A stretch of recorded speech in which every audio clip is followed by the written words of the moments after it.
أشهد أن لا إله إلا الله وحده لا شريك له وأشهد أن محمدا عبده ورسوله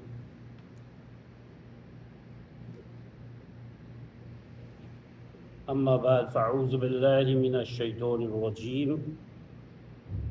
بسم الله الرحمن الرحيم. We live in very tumultuous times, difficult times. And no doubt each and every one of us would like to see a better world. In today's khutbah, I ask the question, does anyone care? And how did Muhammad prepare himself to face the challenges of changing people and making the society and environment and the world a better place? And so I read from the Quran, chapter 74, that says, أعوذ بالله من الشيطان الرجيم بسم الله الرحمن الرحيم يا أيها المدثر قم فأنذر وربك فكبر وثيابك فطهر والرجل فاهجر لا تمنن تستكثر ولربك فاصبر صدق الله العلي العظيم وصدق رسوله النبي الكريم ونحن على ذلك من الشاهدين. I bear witness that there is no God other than Allah. And I also have evidence that the Prophet Muhammad sallallahu alaihi wasallam, may the peace and blessings of Allah be upon him, is the final messenger of Allah, after whom no prophet, old or new, will come. And I begin in the name of Allah, the Beneficent, the Merciful. I interpret the verses I've recited as follows. O one who is ready to go, stand upright and make a commitment. Accept your nurturer as greater than all others. Purify your personality. Abandon obscenity. Do not extend kindness expecting a benefit. Then, for your nurturer, persevere. We need to understand that the Jummah khutbah has a special feature. The Jummah prayer has a special feature called the khutbah. And it is not necessarily given by the Imam. Anyone who gives a khutbah is called a khatib or khatiba if it's a woman. And anyone, male or female, young or old, can stand and present a khutbah. There are really no set forms that people have, but there have been traditionally different ways of presenting the khutbah.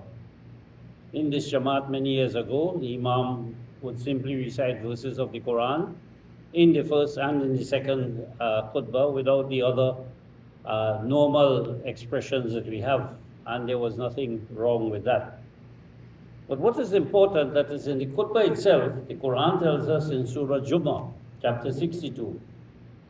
This is the chapter of Jummah where we are asked to come to Jummah. And it says, the purpose of the khutbah, in verse 2, is that Allah raised among people who don't really know. They maybe can't read, they can't understand the Quran, the illiterate, a messenger, which is the khatib. From among them, who recites to them his messages. So the first requirement of the khutbah is to recite the verses of the Quran, not other books and other scriptures and other authorities and other things, scholars also. Recite the book, the messages, and purify them. The purpose of the recitation of the Quran is to make people pure, to give them enlightenment so that they can improve their lives, and to teach them the book so that they know and understand the Quran and its verses and its implication, and the wisdom. Give them information such that they know how to manage their lives, although they will be forced to manifest error. People, of course, are making mistakes in life. The Quran recognizes this. And so the Jummah Khutbah is a weekly way of presenting the Quran to people to make them better human beings. But the Quran also, the religion of Islam also provides that the Zuhr prayer at the time in which we perform the Jummah namaz is reduced by 2, from 4 to 2, so that the khutbah can be given and then the prayer is just 2 rakats. The reason for that is twofold. First of all, to give time for the khutbah to be given, but secondly, and more important, is to demonstrate that knowledge, the explanation of the Quran, is equated with prayer, because the khutbah is a part of the Jummah prayer. So that khutbah and salah are both part of the prayer, they are equated one with another. What is significant to note is that the Quran presents its argument in such a way that I find it strange that there are so many people, non-Muslims especially, who compare the Quran with other scriptures and even think that the Quran borrows ideas from other scriptures, when in fact there is so much of uniqueness in the Quran in the way in which it tells and gives its message and tells people of what the requirements of Allah is in order to develop themselves. Now, every prophet of God came on this earth and tried to change their people, and they did succeed in their own lifetime, only to have their religion corrupted later on. What we do find nowadays, however, is that religion has been sidelined. Religion has come to be rituals and to be performed in the mosque and the churches and the temples and the pagodas and whatever it is, in different forms, different ways. And every day people are forming new groups, new religions. The Mormons are there, the Seventh-day Adventists, and there are so many among Christian groups, so many among Hindu groups, so many among Buddhist groups, so many among the Muslim groups as well. There's the Bareilly and the Deobandi and the Wahhabis and the Shia and a host of other different groups, all thinking that we are producing the best religion and that people who subscribe to our point of view are there in order to go to heaven, whereas everybody else will go to hell. This is why Allah has sent a Mujaddid.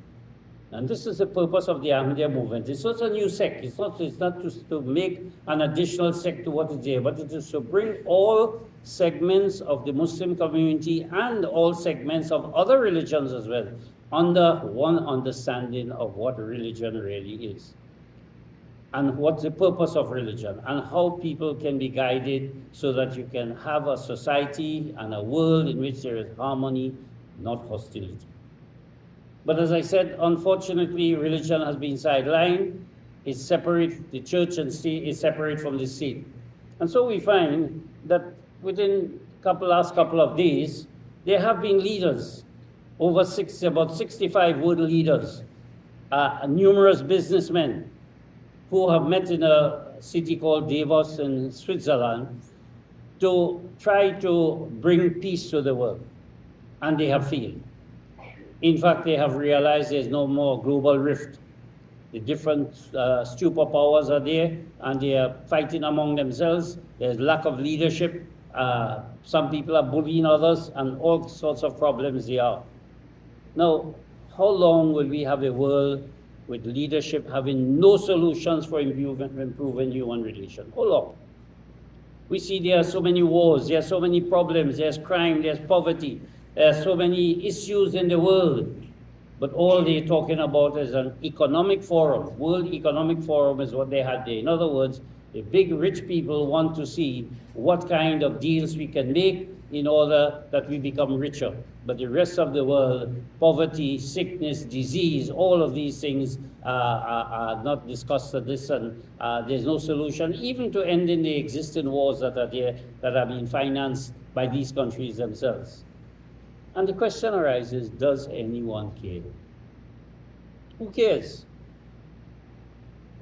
People are fighting among themselves, killing each other. We know there are thousands of people, tens of thousands of people in Palestine, in Ukraine, and other parts of the world, in Yemen and so on, and in different parts of the world. We find even in the United States of America, innocent people who are protesting the government are being killed. and nobody's doing anything about it. But if somebody in Iran is about to be killed because of protesting, they say, we'll attack you. Don't protest anyone against the government. But in other places in the world, when people protest, they are killed, and nobody says, we'll step in if you don't stop this unnecessarily killing of people who are trying to exercise their right. So how long will we have that? Does anyone really care? Is there any hope for the future? Is there any way we can bring about change? How can we bring about change?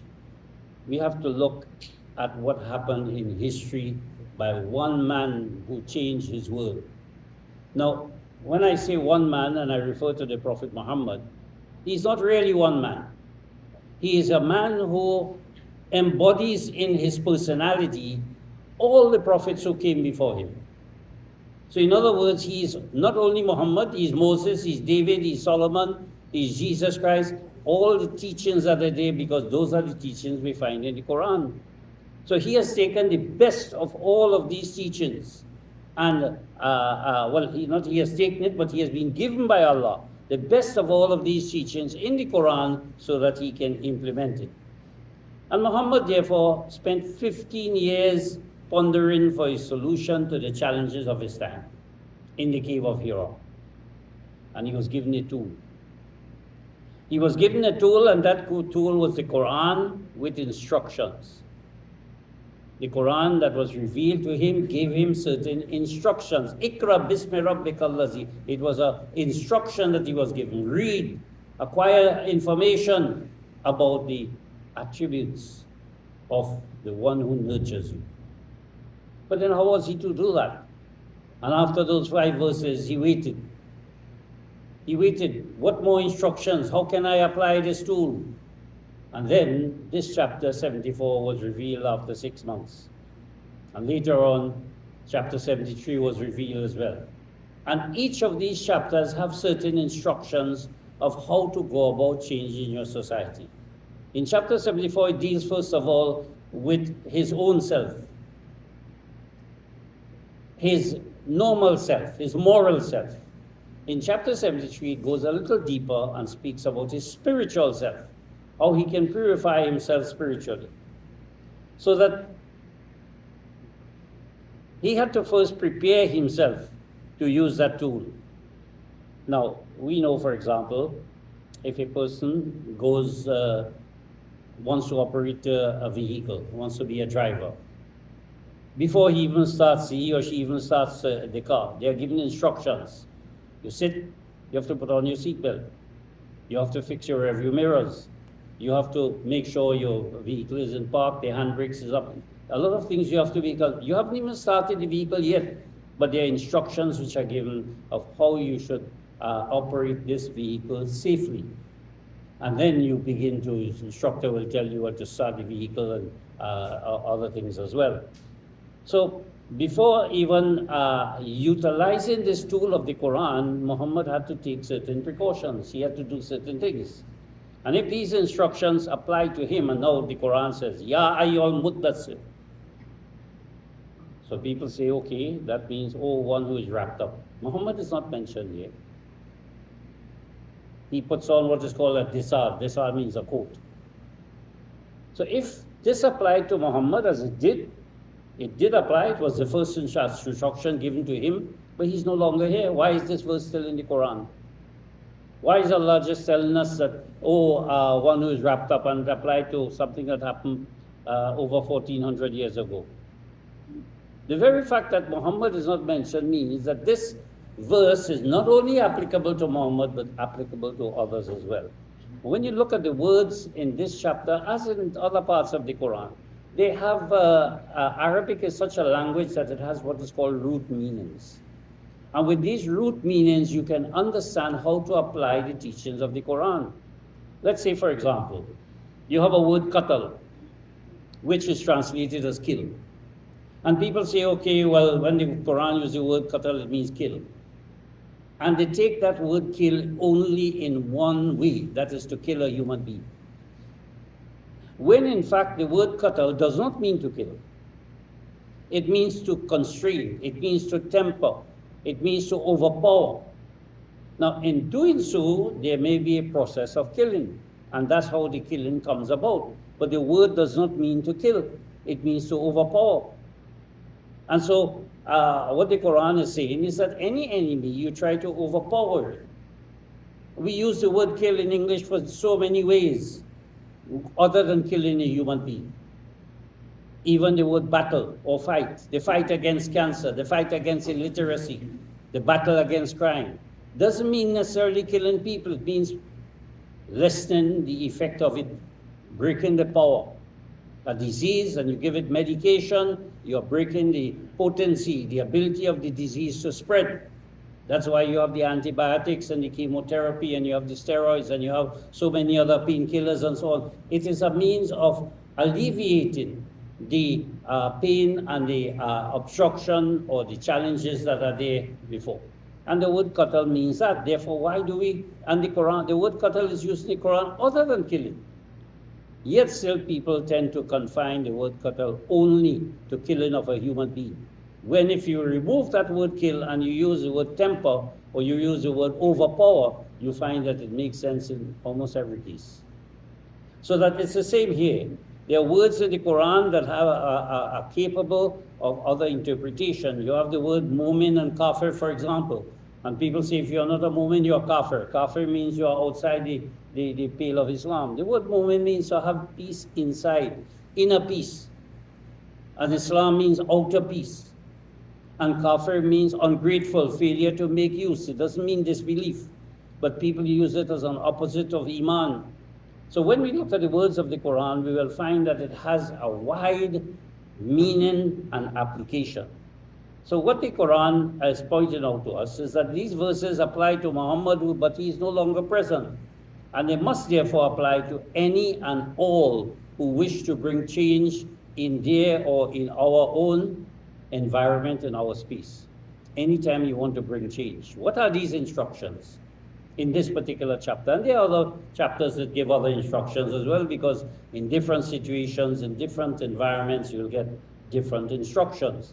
But here, initially, he's now embarking upon a task that unknown. He hasn't the full tool.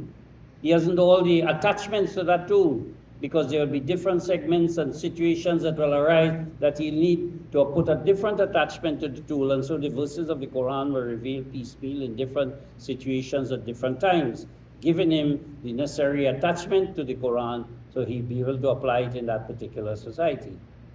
So when the Quran said, Ya ayyuhal muddassir, O one who is wrapped up, the word disar or dathara in Arabic also means to mount a horse.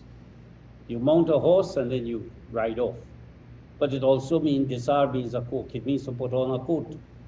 And a person puts on a coat when they're ready to go somewhere. So get your coat on. Put on your coat now. And the Quran is saying, Ya ayyuhal muddassir, telling the Prophet Muhammad, put on your coat, and is telling anyone who wants to propagate Islam or bring change, prepare to go. Get ready. Get ready to go. Put on your coat. Get your hat. Get yourself. Make sure you're protected. You have your make up your mind that you want to go. So I translate Ya ayyuhal mudassir as O one who is ready to go. In other words, put your coat on. And then it says Kum fanzur, which we know means stand upright. Kum, stand upright. Fanzur, and in fact make a commitment. Now that word fanzur is translated sometimes as warn. But what the Quran is saying here, be upright. Kum. Look after your own character by being upright. Make sure you're going to change society, but you're not as wicked as other people. We have right now the president of a country who has been found guilty in a court of law, and is yet still, in other words, what's called a felon, and some people call it a crook or criminal, and becomes a leader. And in many countries in the world, there's no barrier to a person being a leader and being drunk, or being a crook, or having their own agenda, or being supported by people for their own aims and ends. We have all kinds of leadership in the world today. So the Quran says, look after your own character. You cannot be here wanting to change people, but you can't change your own self and be upright. So commit yourself to this task. Anzir. The word anzir is applied and interpreted as warning. But the Quran is saying here, you would be warning people. You will be letting them know in advance what you are determined to do. In fact, the word answer comes from the word nazar, that means a vow. A vow means you are determined to do something. You make an oath that I will do this. So if I translate it instead of warning as one who is committed, it falls into proper interpretation of the word itself. That means a commitment. And why it is called anzir, meaning warning? Why is it translated like that? It is because in informing people that what you are going to do, there will be sad consequences of rejecting it, of opposing it. Now the Quran describes every prophet as being two things: a Bashir and a Nazir. Nazir comes from Anzur, Bashir comes from Bashar. Both of them means to give good news, good or bad news. But Bashir is usually used for good news. Give them, and you'll see it translated for Bashiru, that is, give them good news. And Nazir is applied to giving news, but even though it applies to good news as well, it is more applied to giving news of rejection, the bad news. So a prophet is a Bashir and a Nazir. And there are two ways in which you can change people. You either tell them something good and they feel happy and they make a change in their life, or you punish them. We can see it easily in an everyday incident. Suppose you're driving on the highway and you have, as we know, an infraction of the law in some way, and the policeman stops you. There are two things he can do. He can say, okay, ma'am or mister, I'll give you a warning or I'll let you go off. This needs to be done, that needs to be done, but make sure next time you're not, everything is in order, if you have your license not expired, go and get it renewed or so. Now, a person receiving that kind of exemption from punishment will feel happy. And they'll say, look, yes, I need to make sure I have this thing. I don't want this to happen to me again. Or the policeman can say, well, look, I'm going to fine you. I'm going to give you a ticket of so many, so on, tell you the cost of the ticket, what it is, how long you have to pay it, and so on. And that is a warning that you're given, that if you don't do it, there will be a punishment. Sometimes they give you a day or two to do certain things, and then that punishment is there. So in a practical life, there are two things we are motivated by to change our life. One is that is a Bashir, that is you get good news, or that you are Nazir, you get certain admonitions. So the Prophet is told here that is the Quran says here, Kum fa anzur. So be upright, but at the same time, make sure you point out to people that, look, if I am being upright, I want you to be upright too. And if I give you instructions and I tell you things good for you, you either accept it or you reject it. If you accept it, everything will be fine. But if you reject it, there will be certain consequences. And so when we look at the Quran, it says here, for Rabbika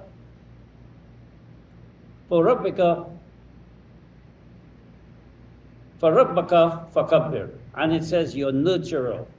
The word Rabb means the one who fosters you, applying to Allah. That Allah is going to nurture you. Allah is going to assist you and help you.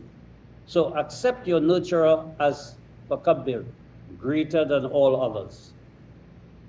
When we have to make use of God as nurturing us, we have to accept that no matter what obstacles and opportunities are ahead of us, Allah is greater than all of us.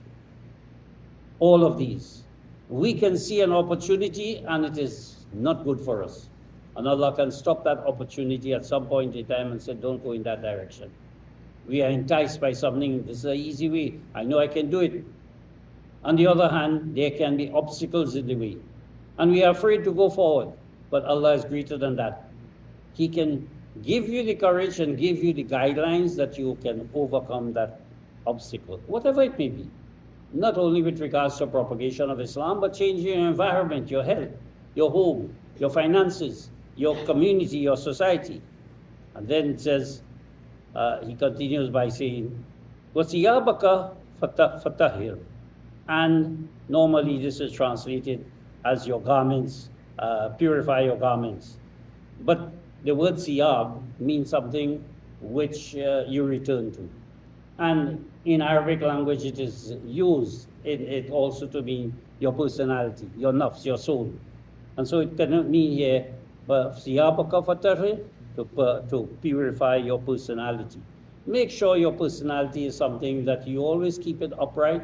You try to avoid anything which is wrong. Some people may appear to be very good leaders, doing things in a fine way, but in their own private life, either in their home, their family, or in certain private circles, they are a different person entirely. Sometimes they may be even autistic. That is, they have a dual personality that we will be discussing more, inshallah, on Sunday at our Miraj al-Nabi, where we are speaking on raising the Prophet's ascension. We are raising awareness of autism. That is dual personalities in people. And we have special people who are coming to indicate what help is there and what things are there. People from Ministry of Education as well. So that's going to be a very important event for especially our young people, because any one of us could have autistic children or grandchildren or members of our family, not only children but adults too, and that can pose a problem. So we'll know how to take the necessary precautions and identify this personality. And I will be speaking of from the Quran. What does the Quran say on this particular topic? So we have a host of people who will be talking the effect on parents of dealing with all of these. So that will be an important event that we have.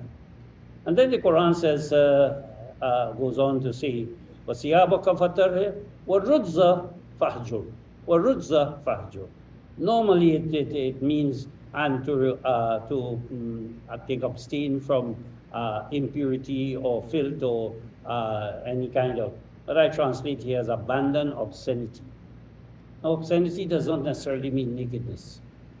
It can mean also foul language, abuse. Some leaders you will see, they just abuse people. They mimic you, call you a bully. They call you, you're a fool. You're a fat person. You're political leaders, powerful ones, leaders, kings, queens, military leaders and so on. They use their power to abuse people. And they use very foul language in doing so, belittling people in some way or the other. Leaders in the world, you read what in the news daily, and they're abusing each other. On one occasion, a particular individual was called by another leader, "You're the Hitler of the age," which felt to be abused, and had to retract that statement. So, in your language, the Prophet Muhammad is told, and anyone who is bringing change in society, look at your language, look at your behavior, look at how you present yourself. You can apply it to your clothing, make sure you're properly dressed at the same time, but also make sure that your communication is something which is not obscene and offensive. And then it says, it goes on to say, وَلَا تَمْنُنْ تَسْتَكْبِرُ, which is normally translated, and don't do any favor seeking gain. But I interpret it here to mean, do no kindness expecting a benefit. And we find that a lot of leaders do that. This is one of the sad things about leadership, not only in political leadership. In school boards, you will find people, you want your child going to the school, you have to pay $5,000 or so. You want a benefit, I'll show you kindness and favor, but you have to come up with something. You want certain medical treatment, sometimes you have to pay extra for that. So people are extending kindness, but they're making it something that is of benefit to them. The Quran says, no. You are doing something for Allah. The benefit comes from God. That is your nurturer. It may not come financially or physically, but in your own personality. It's making you a better human being. It's making you more generous. It's making you more kind. It's making you more loving, more caring. You will not see these things, but Allah sees it, because He is part and parcel of building that personality and that character. And so then the Quran says, وَلِرَبِّكَ فَاصْبِرْ. And it says here, then for your nurturer, persevere. For the sake of Allah, or with Allah, with the one nurturing you, go through it. Don't be afraid. There are so many people who sometimes they are pursuing a task, and when they reach a particular point, they give up. When if they had gone just a little further, they would have achieved success. So the Quran says, no, once you depend upon Allah, you go through fasbir, you go through, you persevere, you ensure that you reach the end and you reach a result, because God does not guide you to something for which there will be no positive result. He guides you so that the end result would be of benefit to you. And so these are the verses of the Quran that can be understood in a way that makes us as imams, as leaders, as khatibs, as presidents, as even fathers and mothers and teachers, whatever role in life we have and we are bringing a change in society, these verses of the Quran certainly can apply to us to make us more efficient and better. But more important, it shows us how we can really work with God in changing our society, how we work with Allah, that we don't do it by just having conferences and meetings and so on. We have to have a conference with Allah, which the next chapter, chapter 73, one that comes before, tells us, rise up by night and pray. Have communication, have a conference with God. Where should I go? How should I do it? Not only, oh Allah, guide me on the right path, guide me by giving me the tools, giving me the resources, but most important, giving me the directions and instructions as to how to use these resources by improving myself as well as efficient use of the tools that you give me. Barakallahu lana wa lakum fil Quran al-Azim. ونفعنا وإياكم بالآيات والذكر الحكيم إنه تعالى جواد كريم ملك بر رؤوف رحيم.